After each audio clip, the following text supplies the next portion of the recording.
মুন্সিগঞ্জ এক আসনে বিএনপির মনোনয়ন পুনঃবিবেচনার দাবি উঠেছে। বুধবার শ্রীনগর উপজেলার ডাক বাংলা মোড় থেকে শ্রীনগর উপজেলা বিএনপির সাবেক সভাপতি মনোনয়ন প্রত্যাশী মমিন আলীর নেতাকর্মীরা বিক্ষোভ মিছিল বের করেন।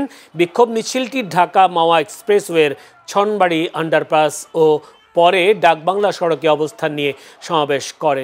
এতে অংশ নেয় মমিন আলী সহ কয়েক শতাধিক স্থানীয় নেতাকর্মীরা। এদিকে দুপুরে কর্মসূচিতে যোগ দেয় একই আসনের বিএনপির আরেক মনোনয়ন প্রত্যাশী বিএনপির কেন্দ্রীয় কমিটির স্বেচ্ছাসেবক বিষয়ক সম্পাদক মীর শরফত আলী সপু। তিনি বলেন, মনোনয়ন নিয়ে কর্মীদের মাঝে ক্ষোভের বহিঃপ্রকাশের অংশ হিসেবে নেতাকর্মীরা বিক্ষোভ মিছিল বের করেছেন।